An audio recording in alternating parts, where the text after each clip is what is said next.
is running. And these people are not going to fix this electricity. So I'm just going to make 10-minute videos commenting on recent things that we don't want to be waiting 20 days before ESCOM decides what to do with the lights. And so I'm just going to go ahead and comment about it. We are talking on this particular video about the comment that was made by Somizi at Zahara's memorial. So when I charged my thingy, and one of you guys actually made me aware. I had watched the video, but then this person kind of really brought it back like at its heaviest to be like, oh, okay, yeah, he did say that. And I had not even noticed the comment. So I'm going to play it for you here.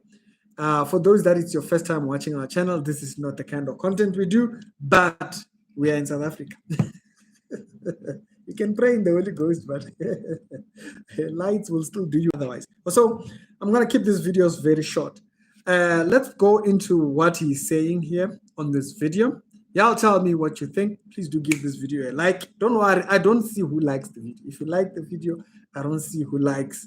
So don't worry, I won't see. But do like the video. It will help out on others. So Miz was talking about the afterlife in this thing at the memorial. This is what he said. To reconcile and become friends again.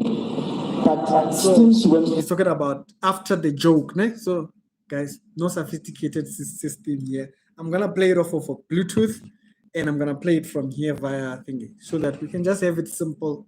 We do our comments on that. A rough time. Where was Somizi? No way. So here he's talking about when he made the joke about Zahara's alcohol problems. And he regretted it. And they did get to kind of patch it up. But then he was talking about, the reality of it, Nobody was there. We were all not there. Malabelo, how are you? Sarah, how are you doing? To reconcile and become friends again. But still she went through a rough time. Where was Somizi? No way. Where were we? Nowhere. When we could have helped and said, Choli, you need help on APCT, we were carrying on with our lives. And we need to internally apologize to her and say, we are sorry. So that's the first point that he made there. He says, but when she went through rough times, where were we? And he says, we were not there. Bazaban, let's be very honest here. Life is busy. We mustn't give ourselves guilt that we can't carry or you can't do anything with. Okay? Let's be very clear. Life gets busy. If you were to focus on all your friends, you will not have a life. So to carry the weight of all the people I know, and it's impossible. Okay? If I went through a difficult time and you were not there, I shouldn't hold it against you because your life also might be busy. There's a lot that's happening outside of these rooms. Today I went out to go and charge these 2 devices and stuff like that, and also my little lamp here from Take a Lot. And when I was sitting there, I just realized like life is busy, guys. People's lives get busy. And I know guilt tripping people over this period of saying, someone passed away, we were not there. Listen, life gets busy. Even that person that you're talking about, their life also was busy. We just came from COVID. People are trying to recover from that. People are trying to get jobs. Some people just got freshly employed. And so if you are expecting people, like I told a lot of family people, you see, listen, y'all guys couldn't do nothing for me during my period of struggle. To expect me then to find my feet, and then I must be busy coming to greet you. Life gets busy. Individually, I'm just talking about one person. So carrying such a weight, it doesn't do any good. I just thought to lay out this comment particularly right there. Salwan, this is why it says, cast all your burdens unto God. It's not people that are going to carry your burdens. It says, cast them unto God, because He can deal with them, you know. So, Bazalwane, your life is busy. Even other people's lives are busy. Musukubamba abantu ngenhliziyo. Don't hold people with heart because you think they're not coming through for you. Life gets very busy. Let's continue on. There's a point that he mentions here that I want to go back to. Do better. What are we learning from Zahara's story is to do better. Stop making fun of other people's downfalls. Listen, Sheba. So we were laughing at her and stuff like that. Bazalwane, sometimes you need people to laugh at you so that you may realize how far deep you are. Okay? Because we can't, if we come there and we cuddle you up, it's not all the time that's cuddle up time. And this is the thing that we need to realize. This happened the same time.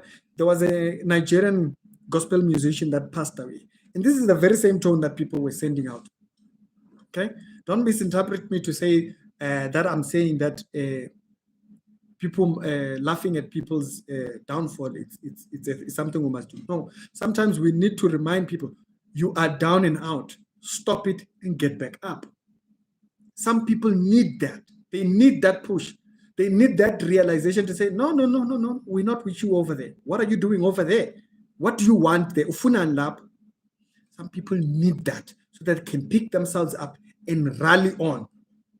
Okay? It's not all the time we must be there busy cuddling. And especially, it's very difficult when a person is an adult and they're refusing help. How do you start? You need some tough love. So now all of a sudden, tough love is thing. Yes, I'm not talking about the mockeries that people send out. No. The mockeries is one thing. But sometimes you really need people to show you how down and out you are. You really need people to remind you, you are in the gutter, my G. Okay? You are the prodigal son. You're eating with pigs. Get out of there. Some people, because you continue eating in the pigsty until we say, hey, Chief, then that person will wake up. Because sometimes you need to be reminded of your values. Some people, that's why I always say, you never give up. Even the Bible tells you that. Don't get tired. Don't get weary. Don't get weary of well-doing. The Bible tells you that. Why? Because sometimes you give it, it doesn't come across. In marriage, do you just advise once and you leave it? No, you advise. You go back. Because this is your life partner. You go back. You go back. You go back until the two of you reconciled. One. Two. You look at people like Mome and what's his name? Tall Mo. He has a funny name in the middle of his name. Tall Mo. Yeah? You look at people like that. He came out, he was shouting, screaming out, and we were like, hey, this man is talking too much. Okay, but then they reconciled. You ask yourself, how? By Zahara. They know each other, they know their areas of reconciliation, and then they work together. At that, I don't know, I saw stories that said that they do that. Because as a couple, you continuously press on the betterment of the other person. But I am not your family member. If you keep dragging your feet, I might leave. I'm not obligated. Like, for instance, I've said that before. Their family members, if they reject the gospel, I'm not going to keep pressing because there are people that want to hear the message of the gospel from my mouth. I'm not going to waste my time being there, telling you about the same thing and over and over. When I see you, I'll tell you. But don't think I'll waste my entire life on. Life gets busy. So that's why that's the point that I'm making on that. Ne? Yes, we should continuously strive at winning each other over. But you must remember, impili busy. There's a point that he makes here. And here I am now standing as if I was there throughout. I wasn't there throughout. So the biggest lesson I've learned, and I hope everyone in this room learns, don't ever laugh or make a joke on someone else's downfall. Okay, so that was that particular point. I feel like it's something that he did. Okay, you made a joke, maybe didn't land very well and stuff like that. But Bazalwane, that point will help you not sour relationships that don't need to be muddied up. People's lives are busy. They are thinking about their next year fees and school fees, and there's December, we have to go back home and do well by that, and traveling also, you can't be there in other people's cars and be carried without contributing petrol or lunch on the way or buying water. You have so much contribution. December is a very, very difficult period because you literally have such a short time to do so much. You have to save for January. At the same time, you have to travel, see people home. If you don't go back home, they ask you, life gets busy. There's no time for us to be. We must soldier on. That's why, if you remember the last message which we made when we were talking about the whole thing of Zaza going to thingy, I mentioned, lento khalele pulpit, aizosebenza. Which when your emotions are hurt when it comes to biblical thing and doctrine. Now we can't talk doctrine because when your emotions are, no, sisters, take your emotions, put them on the side. School me doctrine. A lot is at stake. The salvation line of people is on the line. Salvation is on the line. We need things to be cleared. Then he mentions this point, and I thought, if you can't help, shut up. Right there. So he says we must shut up. If you're gonna comment contrary to helping, shut up. Sometimes you need the world to really, when the world goes laughing, that's when you realize this is not me. If you are a Christian, if it's you, we are calling you out, we are rebuking you. Also, you want to cry in the corner and then say, you know what, they are persecuting me. We are not persecuting you, we are showing you how down low you are. That way, when you realize, because when some people get too muddied up in their filth, that they don't realize how deep they are. It takes that to bring them out. I was telling a friend of mine today, it took someone bragging about something that he was actually lying to me about that made me get motivated. I can do better with myself. He lied about something that he got caught up later on. Okay, this thing of us trapping each other this is emotional traps. This thing of saying, if you don't have anything better to say, shut up. No, we need people to remember you are down and out. Brother, where you are, that's filth. Some people don't realize that they're drinking the same vomit that way. We need to, when you do that, when you critique them, when you say, no, brother, please, it's one more. Then, I have a few brothers of mine that call me now and then. They'll tell me, Ricky, I see, but what one at the door, people who see dreams, not just random people that I know from childhood, that will tell me, Ricky, I saw this. Like the guy that I was talking to today is one of those people.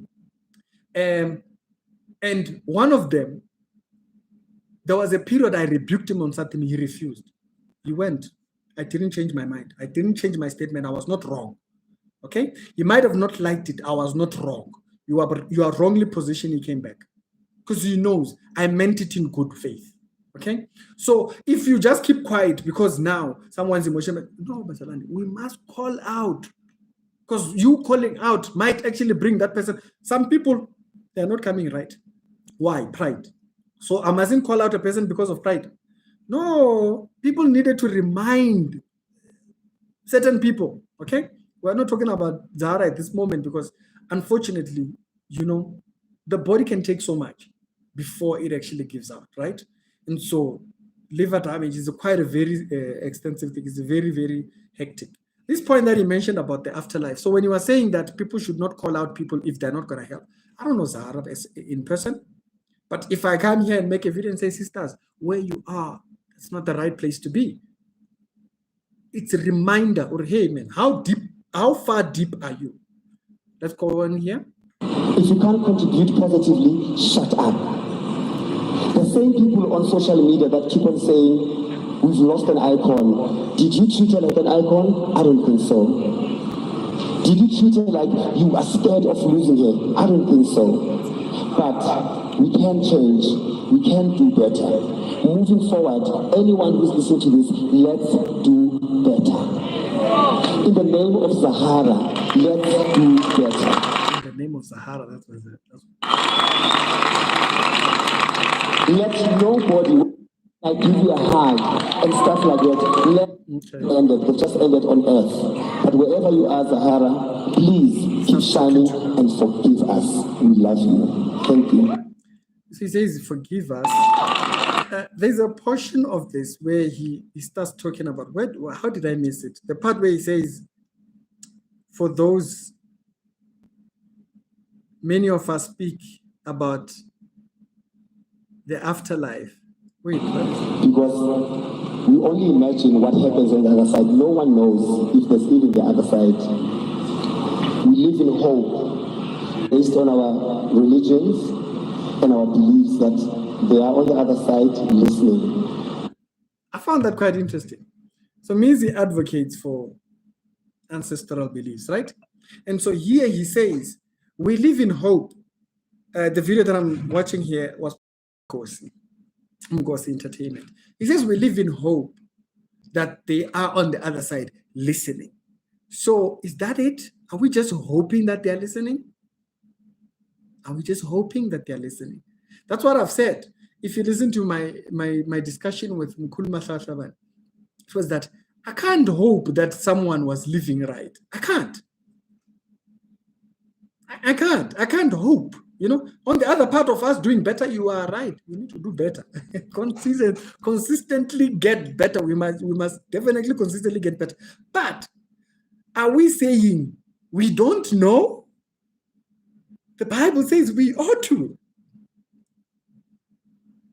The Bible says we ought to know. When he says we don't know, so when you are communicating to the ancestors, you don't know. He says we don't know if they're listening. What happens on the other side? No one knows if there's even the other side. We don't know if there's even the other side, and you guys are so confident to go back. So just like I stated earlier on, you know, the reason that I highlighted this, thank you very much. I'd listened to it, but I don't know if I was concentrating on the fact that I don't have electricity. That's what made me make this video. I was like, my mind is becoming dull of hearing content. So you don't know? All those sacrifices that you're offering, you don't know? What? Told this person what I'm about to say. Because we only imagine what happens on the other side. No one knows if there's even the other side. We live in hope based on our religions and our beliefs that they are on the other side listening. That's it? I must just hope that they are listening. The Bible says God will never leave me nor forsake me. He is sure listening. We don't know if there's even the other side. The creator of the heavens and the earth that we have visibly says he is forever listening. That's quite an interesting one. I thought that was interesting. So thank you very much to the person that actually highlighted this to me. Thank you very much, Tammy. Highly appreciate you. Big time. It completely passed me. I was like, so all those rituals that y'all do, y'all go kill cows and do what and vow yourself to this, and you don't know? You don't know? I thought that was interesting. Y'all tell me what you think. But hey, I gotta move on to the next particular episode. I don't want to keep these episodes too long. These are not lives. These are meant to be the normal videos that you get. The only negative is that I don't have electricity. The phone is charged, so I'm gonna use that with this little thing so that I can get content. Eskom doesn't want us to work, so Haibo. My mind is getting rusty also by me staying too long. So it's tricky. Y'all tell me what you think, and I must see you on the later on episode. Y'all have a good one.